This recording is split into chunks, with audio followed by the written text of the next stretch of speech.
Hello, welcome back, everybody. This is Grillenheimer. Uh, just more deep thoughts kind of thing. Boy, I'm sounding like Saturday Night Live. Deep thoughts with Grillenheimer. But no, my son and I got to get moving. The sun's going down. It's getting late, and I still have yet to go to the grocery store. I'm in the parking lot. Or one of the three anyway, trying to chase after sales and whatnot, and buy one get ones and whatnot. I don't like saying the word BOGO. I like saying buy one get one because that's what it stands for. Anyway, but my son and I, we were going. We had an appointment. It got canceled.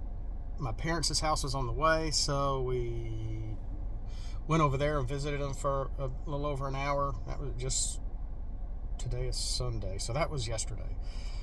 And we visited, and we all just sat down. We weren't doing anything. No, we already had Christmas, and we were just talking. And my parents really started opening up about some neat older stories. Now, whether you like Tim Pool or not, and I think he may have been an attempted shooting on him around or sometime last week. I don't know about that. He hasn't been online in a while because of the holidays. But he has chickens and Chicken City and all that, and I watched some of that for a good bit, and it was kind of cool and fun, and talking to people in the comments and whatnot, watching the chickens, and if someone gives money, things happen. It's kind of neat, and I'm like, this is kind of cool, seeing the chickens and kind of relaxing. Anyway, my mom, bless her soul, she's lost a lot of her memories, but when it comes to long-term memory, is really good. Her long-term memory is still really sharp as ever. Sometimes my dad will chime in, oh, well, it didn't exactly happen this way, this is what really happened, but this was pretty close, and my dad even collaborated on and added to the story. So here we go. I don't know what age they were. They're in their 70s, so this was probably going back to the mid to late 50s, possibly. And the stores were a little different back then. Probably still had some general stores. And you wanted chicken, you could go and get a dead, prepared chicken and everything and buy that. Or you could buy a live chicken cheaper. According to my dad, a live chicken was a quarter, 25 cents. And I'm like, wow, cool, And I'm guessing maybe 1958, 1960-ish, maybe. I don't know. Again, my parents are in their 70s, okay? So, long story short, yeah, too late. They would go, and my mom was saying how her parents would go to the store, they'd come home with a live chicken. And then they would have to kill it themselves, defeather it, because she was talking about originally how her dad had all these dogs, and they were bird hunting dogs, and they would go, he took her one time to go quail hunting. And I said, quail hunting? And I knew that's what he did. And she's talked about his dogs before, his bird dogs before.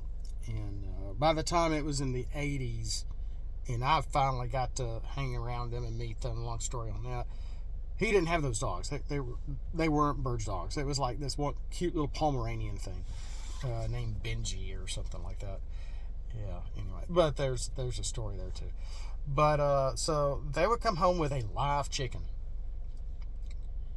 So, imagine for a minute. No computers, no TVs, maybe a phone.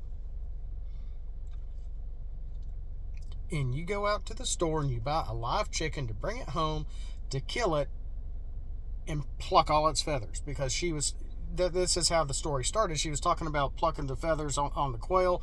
And, you had to get a lot of quail because quails don't have a lot of meat on them.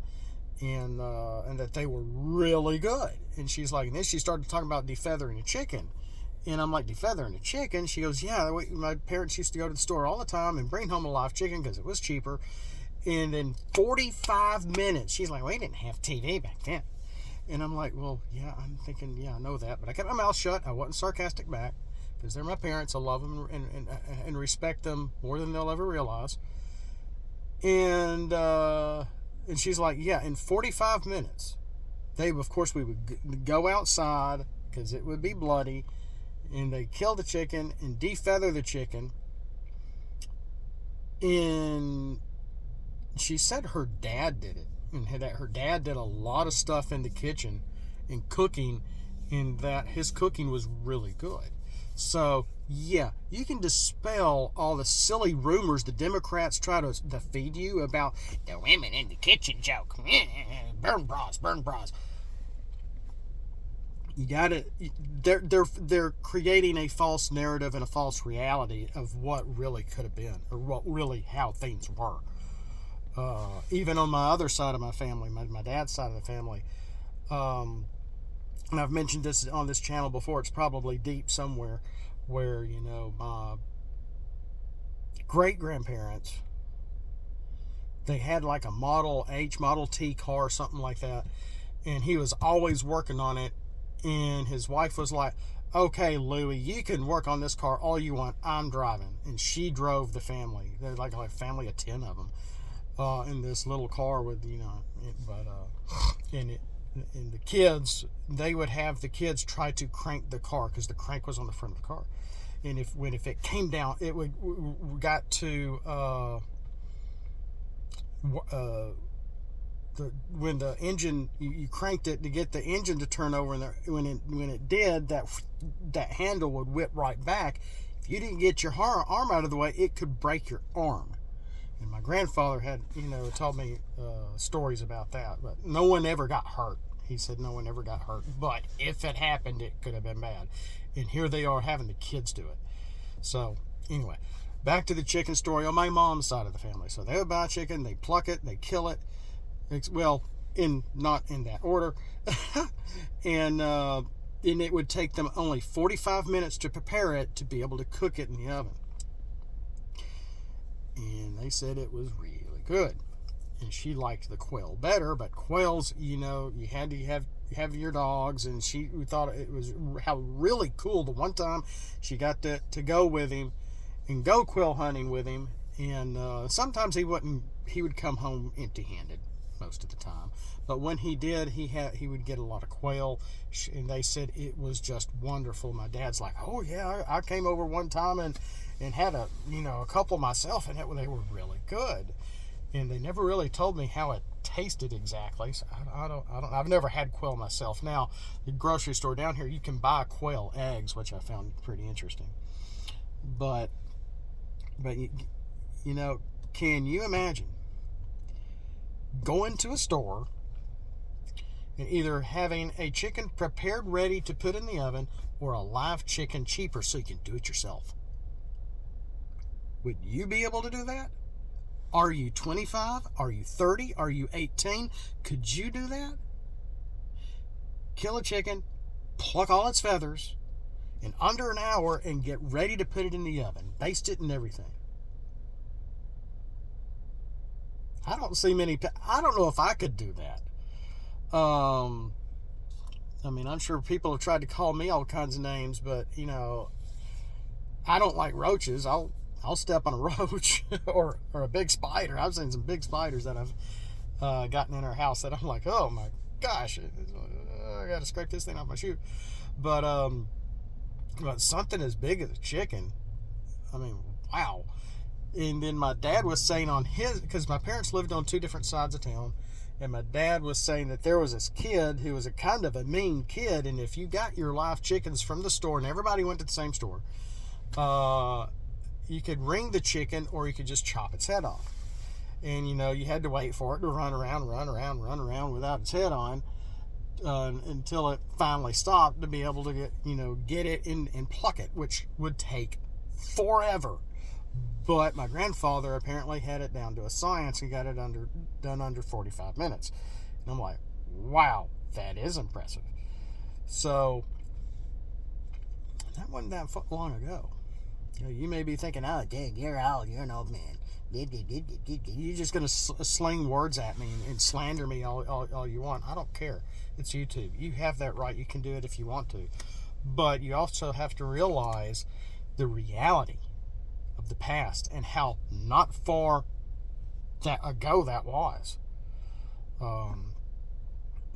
Just 50, 70 years ago, people could go to the store and buy their own chicken,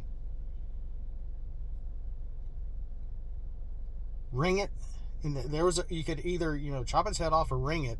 And that's what I was trying to get to, is that my dad said that there was a boy in the neighborhood who was a little off and a little violent, and he could ring chickens, and he was good. He could ring 2 chickens at the same time, which was apparently hard to do. And so if you ever got chickens for dinner and you needed to ring the chicken, you go get this kid, and he'd come to your house and ring them because he loved doing it. So, wow, that's kind of funny. But what would you do in order to be able to eat and to survive in today's world? Go to the cookie cutter strip mall in all over your state? They're making everything look the same. I mean, there used to be once upon a time, let's go over to that city. They have a steakhouse that's really good. No, let's go to that city. They have a really good Mexican restaurant that's better than this one over here. I don't like it. It smells funny. Or I don't like, let's go over there. They have a great breakfast. Let's go over here, etc., etc. Not that long ago, when I was a kid, or even older, even a teenager, there was my dad liked going to, there's a McDonald's or an Arby's where we would go get a big breakfast years ago. It was wonderful. It seemed very fresh. And now today, it's just blah. How'd that go again? Blah. So I've gone 12 minutes on this, but just think about what you do and what you buy when you go to the grocery store. Gosh, it's almost 3 o'clock. It's going to be getting dark soon. And what you do for food and how you eat. What you do and what you do eat. Just to live day to day. And think about what people not that long ago, just over 2 generations ago, were doing. Buying their own live chickens because it was cheaper. Ringing them, plugging them, and sticking them in the oven, and having a feast.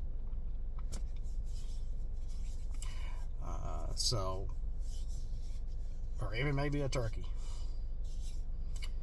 Yeah, I don't think they had turkeys. They just talked about the chickens. But I don't know. I just found it really interesting. And so I put something out there on X about that. Just a blurb. And because you can only write so much on your X post. It's got a little ring to it. Elon, I guess. So we'll see you next time. I didn't mean to go this long, but something about this seems very telling how far away we've gone from self-sufficiency. I've tried having my own little garden to no avail. I'm not great at it. My wife doesn't want to help me at all. But and even then, all I can grow are maybe a handful of peppers out of a pot. But in my grandparents, on my mom's side, those same people, they had a garden. They had a nice sized property in a regular city, about a good 1/3 of the block to themselves, and they had 3 different gardens in there, 3 different pecan trees, and I could tell you stories. But with that, I better go. I didn't mean to go quite this long. Something to think about. Next time, if your grandparents are living, or even your parents, whatever age they are, ask them questions. Ask about how things were.